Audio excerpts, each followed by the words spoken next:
What's going on, everyone? It's Joshua here, giving you guys another movie review. This is not a new release.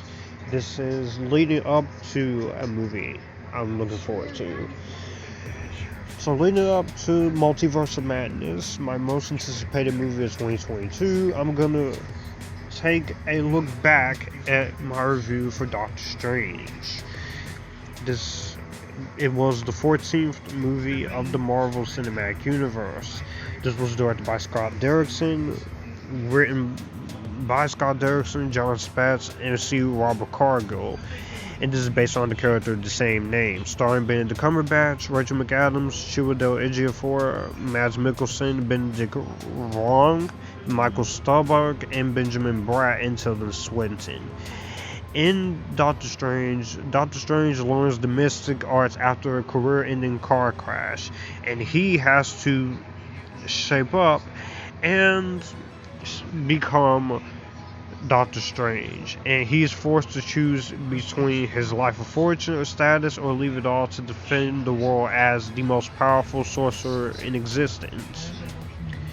When it comes to Doctor Strange, when this movie was getting ready to come out, as I said in my initial review, when I did the review 6 years ago, or 5 years ago in 2016, I was not very enthusiastic about this movie. I wasn't looking forward to it that much. I thought it was not going to be very good. I thought the idea of Doctor Strange was bad. I thought it was going to be a ripoff of Harry Potter and the other movies about magic I saw. But then, once I saw more of what was going on for it, I had a little bit more hype. I saw the advertisements, I saw the trailers, and when the movie came out, I gave it a pretty praiseworthy review. I said I liked it, but it was one of my least favorite MCU films. But the more times I've watched it, I have gone back and forth when it comes to this movie. And I have to say, when it comes to Doctor Strange as a film, this is one of the MCU's most underappreciated movies. Not a lot of people talk about this movie, and not a lot of people give this movie the credit that it deserves, because this is a movie that I think deserves to be in the conversation as one of the top tier MCU films. And the best thing about this movie, easily, that holds this film together, is Benedict Cumberbatch's Doctor Strange. He gets this character down very well.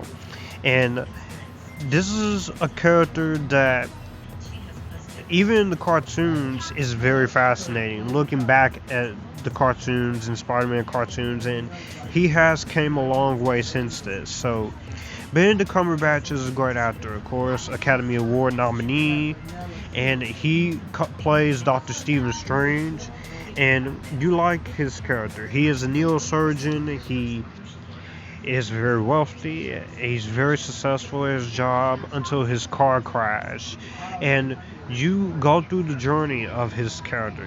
I do like the journey that we get with him, and is very well done.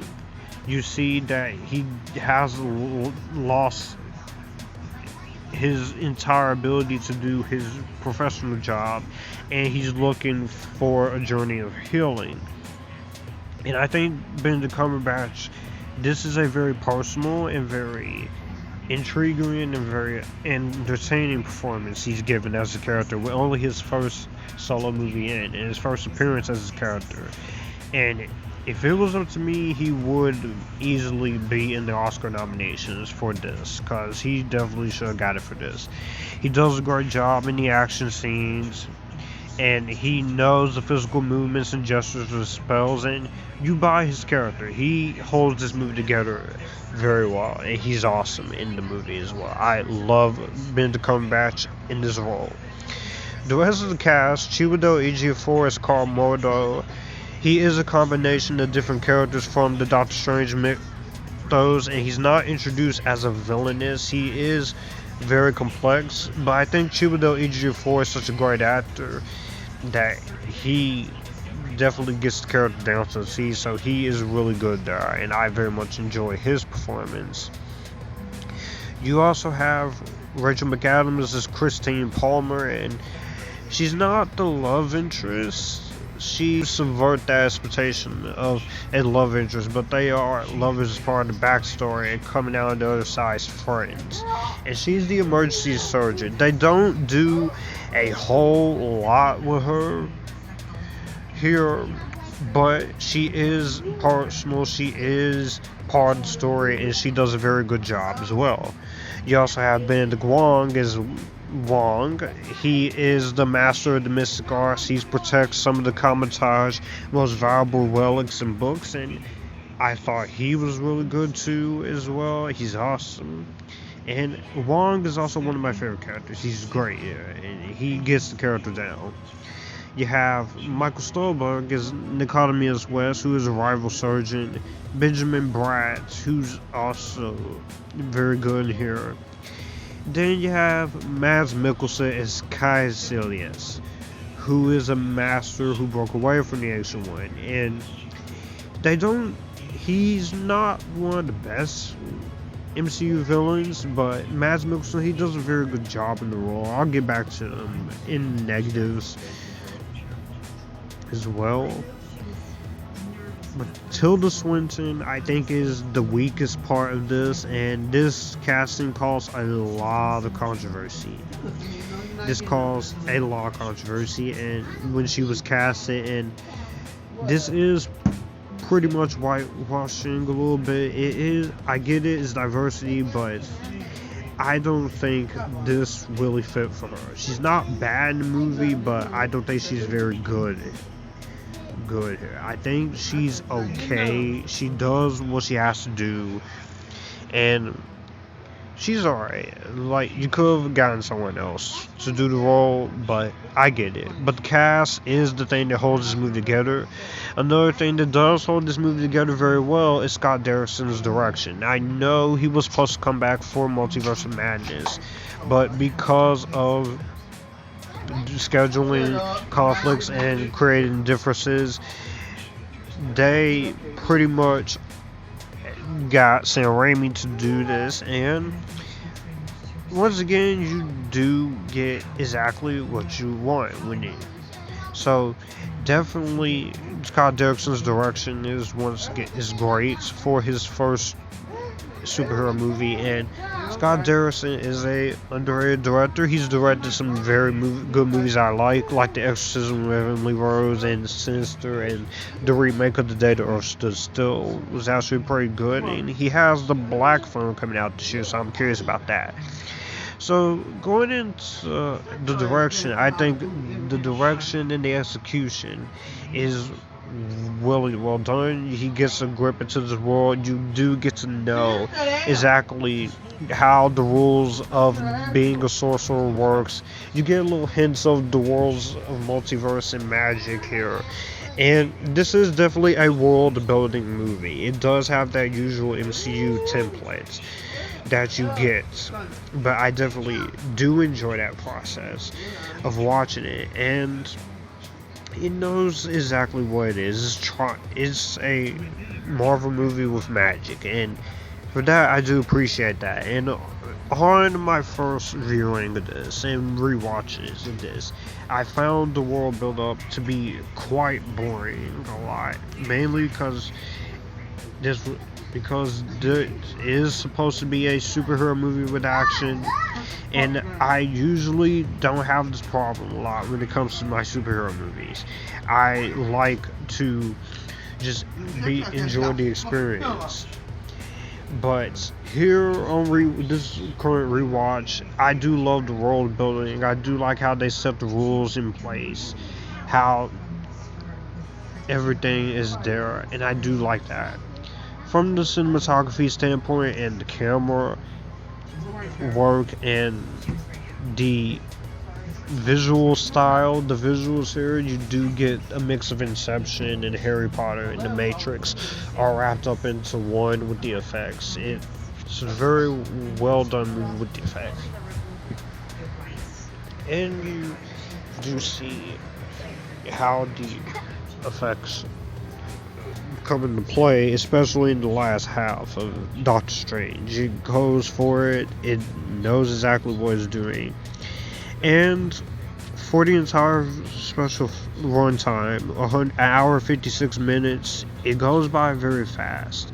Yes, as I said, the pacing of the movie when it comes to some of the world building, it is very slow pace, but it takes its time in developing the lore of magic and the ancient ones and Doctor Strange and his world. And the movie definitely does feel like you're going on a mind trip, because it's like you're eating the weirdest jelly bean, and once you eat the weirdest jelly beans, you start to go on a bit of an acid trip and go haywire. And that's what most of the effects. It feels like LSD and craziness, which you definitely do get more of that craziness and stuff like Spider-Man to Spider-Verse, but I think is well done. The editing and cinematography here are beautiful. It's beautiful, well shot from the production design, costume designs, and we're gonna get more of this creative effects in Multiverse of Madness, which I can't wait to see what Sam Raimi is gonna bring to there. And I do like the score by Michael Giacchino. It is a great score. I love Doctor Strange's theme. Is very creative and is very awesome. And yes, we do have Danny Elfman doing the music for Doctor Strange, but they are going to be referring to it in the way how they use it for the Avengers. So definitely do get exactly what you come here for when it comes to that. I only have a few issues with this movie. Like I said, Mads Mikkelsen as a villain, I don't think he's the strongest villain that we have had. And definitely he is very, very bland. Here, I don't really understand why Mads Mikkelsen's villain is pretty terrible, considering the fact he is such a good actor. But it's not that he's terrible, he just doesn't have the best motivation. But I would say he's definitely better than some of the other villains, like the villain in whoever the villain is supposed to be in Eternals. The Ancient One is definitely the weakest casting part of the movie. I will definitely say that. I will say that with the honest truth. I think you should cast an Asian actress instead of Tilda Swinton, even though the performance is not bad. And like I said, there are some slow spots with the pacing, of course, and I did want a little bit more of Christine Palmer. But with that being said, I think everything else is very well handled. But at the end of the day, I think the first Doctor Strange, 6 years later, in 2022, leading up to his long anticipated sequel, I think the first Doctor Strange still holds up. This is one of the best Marvel Cinematic Universe films that definitely should be in the conversation a lot more. I think more people do kind of sleep on this show, this movie. The directing is great. I like the performances. Benedict Cumberbatch carries this movie. And this is just a satisfying film. It's a satisfying, entertaining watch. And I very much have a good time every time I watch it. So ultimately, at the end of the day, my grade is now upgraded still from a better than Vampire Academy. I love Doctor Strange, and I can't wait for Multiverse of Madness. So in the comment section down below, what you guys think of the first Doctor Strange? Do you like it? Do you hate it? Are you somewhere right in the middle? I'll see you guys more. Stay epitastic, join the Epictasticness, and as always, you guys keep it cool. I'll see you when Multiverse of Madness comes out.